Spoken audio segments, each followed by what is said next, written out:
Dear student, आज के session में हम कक्षा 10 गणित के प्रश्नावली 4.3 के प्रश्न नंबर 2 को हल करने वाले हैं। प्रश्नावली 4.3 का प्रश्न नंबर 2 जो दिया हुआ है, निम्न प्रत्येक द्विघात समीकरण में के का मान ज्ञात करने, क्योंकि के पर ही समीकरण दिए हुए हैं। के का मान ज्ञात कीजिए, ऐसा मान ज्ञात कीजिए कि उसके दो बराबर मूल हों। उसके दो बराबर मूल हों, यहाँ पर कंडीशन दे के रखा है। इससे पहले के सवालों में हमने पढ़ा है कि सबसे पहले हम विविधकर ज्ञात करते हैं। विविधकर मतलब डी, और डी का मान b² - 4ac है। तो यहाँ पर कंडीशन पहले से ही दे के रखा है। प्रकृति मतलब हमें मूलों की प्रकृति ज्ञात करने की ज़रूरत नहीं है, पहले ही दे के रखा है कि इसका मान अगर 0 के बराबर हो जाता है, दो बराबर मूल होते हैं, तो ये कंडीशन लागू होगी विविधकर तक ही, इसे हमको हल करना है। तो पहला सवाल जो दिया हुआ है 2x² + kx धन 3 बराबर 0, बहुत ही सरल सवाल हैं ये, और ये एग्जाम में पूछे जाते हैं हमेशा, तो इन सवालों को पढ़ना बहुत ज़रूरी है। तो फर्स्ट जो क्वेश्चन दिया हुआ है 2x² धन kx धन 3 बराबर 0, ये दिया हुआ है। तो हमने पढ़ा है कि दिए हुए सवाल को, मतलब दिया हुआ समीकरण जो है उसकी तुलना द्विघात समीकरण से करने पर, द्विघात समीकरण से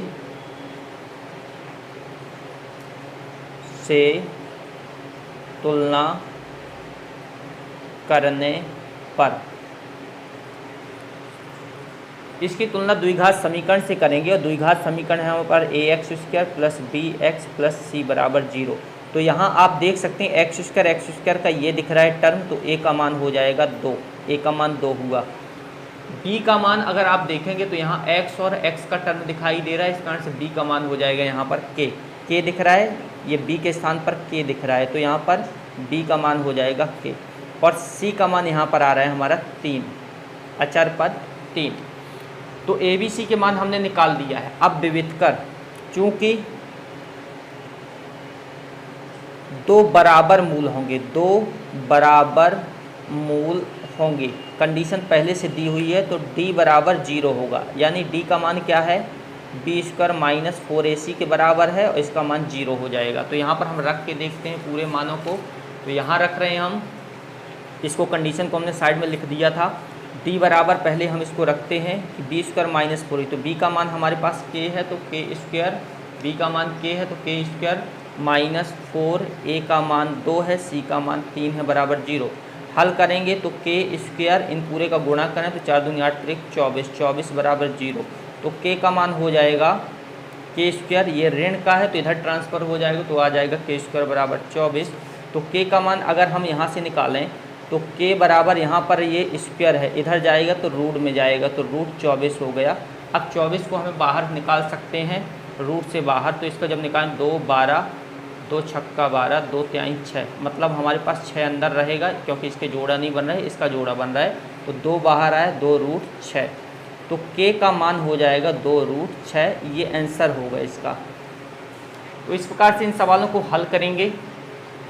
इसका जो दूसरा सवाल दिया हुआ है kx x - 2 + 6 बराबर 0, तो दूसरा सवाल जो दिया हुआ है इसको भी हल करके देखते हैं।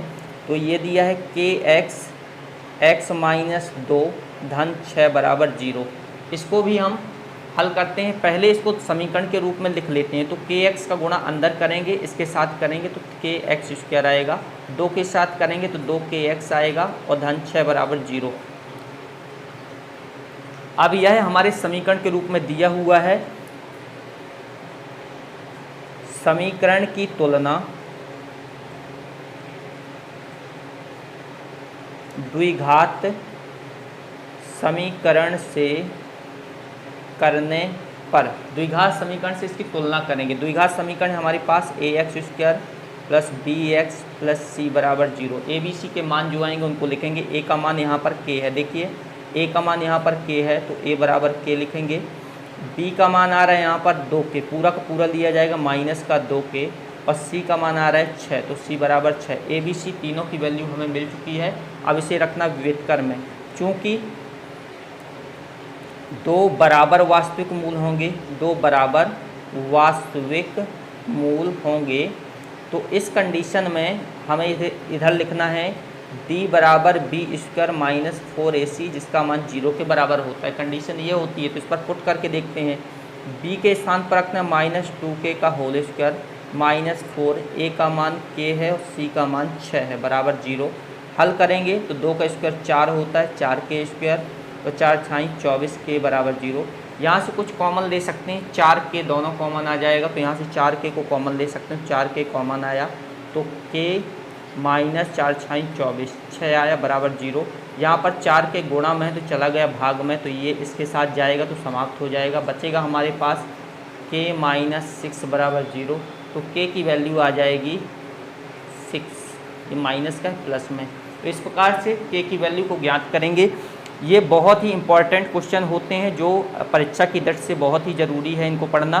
तो आई होप आज का सेशन आपको समझ में आया होगा। यदि आपने अभी तक हमारे इस चैनल को सब्सक्राइब नहीं किया है तो हमारे चैनल को सब्सक्राइब कर दें, वीडियो को लाइक करें और शेयर करना बिल्कुल ना भूलें। मिलते हैं नेक्स्ट सेशन में, तब तक के लिए जय हिंद जय भारत।